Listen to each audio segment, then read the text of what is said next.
La célébration de la fête du travail le 1er mai 2026 à Odiéné, chef-lieu de la région du Kabadougou en Côte d'Ivoire, a été marquée par une double dimension, celle des bilans officiels et des perspectives sociales et celle des réalités quotidiennes du monde du travail, notamment dans le secteur agricole, pilier de l'économie locale. La cérémonie officielle qui a rassemblé une trentaine de structures socio-professionnelles a été l'occasion pour les autorités de dresser un bilan des actions menées en faveur des travailleurs. Hubert Etienne Konin, directeur régional du travail du Kabadougou, a présenté un rapport d'activité pour l'année 2025, soulignant les efforts de résolution des litiges sociaux et de renforcement du dialogue. Selon ses déclarations, les actions menées ont permis de rétablir de nombreux droits. Valeureux travailleurs, honorer votre labeur, ce n'est pas seulement vous adresser des éloges, c'est aussi et surtout s'engager pour la défense de vos droits autour de deux piliers essentiels. Le premier pilier, c'est la sécurité au travail.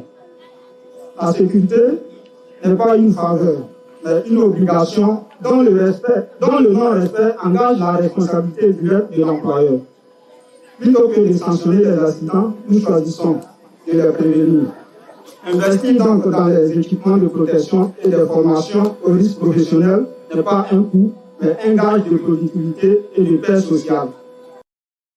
Les cotisations sociales ne doivent pas être vues comme une charge, mais comme un investissement dans la fidélité et un capital humain, a-t-il lancé à l'endroit des employeurs. Travailler en sécurité, ça veut aussi dire être protégé contre les aléas de la vie. La déclaration à la CNPS et l'enrôlement à la couverture maladie universelle doivent être la règle pour chaque employé dans le Kabadougou.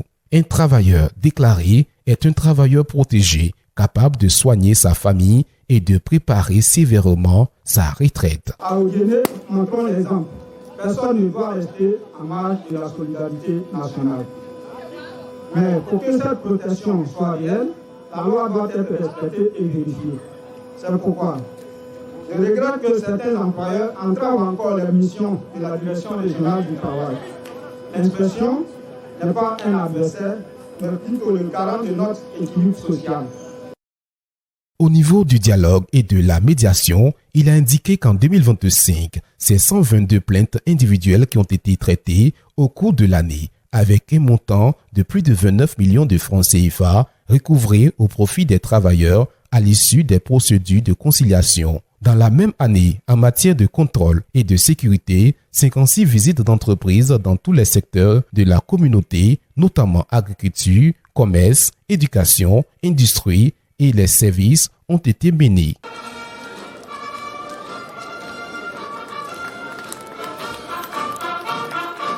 La centrale syndicale Dignité, représentée par son délégué, a souligné la question d'équité, une question fondamentale selon lui relative aux primes accordées à certains fonctionnaires et non à d'autres au sein de la même administration. Il a insisté sur le fait que l'extension de ces primes à tous les fonctionnaires n'est pas un privilège, mais une exigence d'équité et une nécessité pour renforcer la cohésion sociale. Notre pays fait face à des défis économiques et sociaux importants. La question salariale reste une priorité. Il est impératif de revaloriser le SMIC afin qu'il reflète réellement le coût de la vie. Dans la même dynamique, il est urgent de rehausser la valeur de l'indice salarial maintenu à 233,45 francs depuis 1961. Il a salué les efforts du gouvernement tels que le recrutement d'enseignants contractuels en mathématiques et physique qui constitue une véritable bouffée d'oxygène pour les lycées et collèges.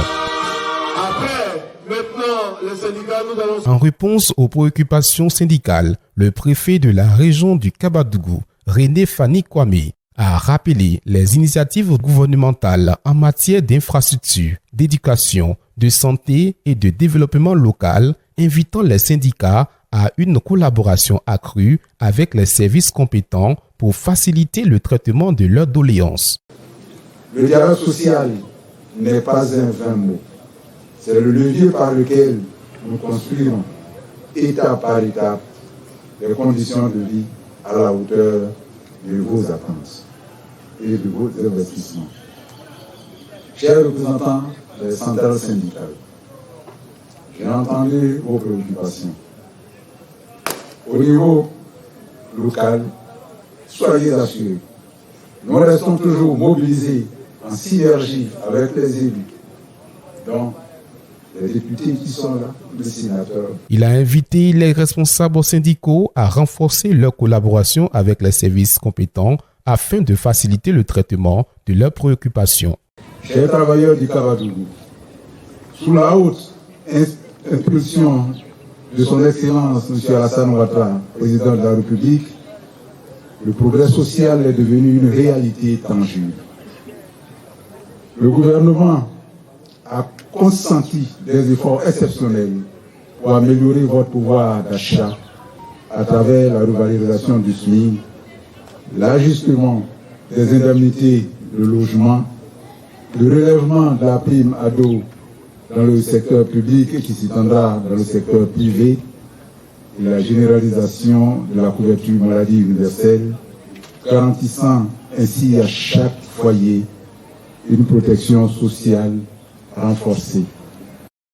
Au-delà des discours officiels, le 1er mai à Odiné a également mis en lumière la persévérance et les défis des travailleurs agricoles, dont l'activité est particulièrement soutenue dans la région du Kabadougou. L'agriculture, qui ne connaît ni horaire de bureau, ni contraintes administratives, obéit au rythme des saisons et à l'endurance des producteurs. La fête du travail 2026 à Odiné a ainsi offert un aperçu des avancées en matière de droits des travailleurs et de dialogue social, tout en rappelant l'importance cruciale du secteur agricole et les défis quotidiens de ses acteurs. Le 1er mai 2026 en Côte d'Ivoire a été l'occasion de réaffirmer l'importance du dialogue social comme pilier de la stabilité et du progrès. Entre les revendications légitimes des travailleurs et l'engagement du gouvernement, la dynamique de concertation semble être la voie privilégiée pour construire un environnement de travail plus juste et équitable, contribuant ainsi au bien-être général de la population ivoirienne.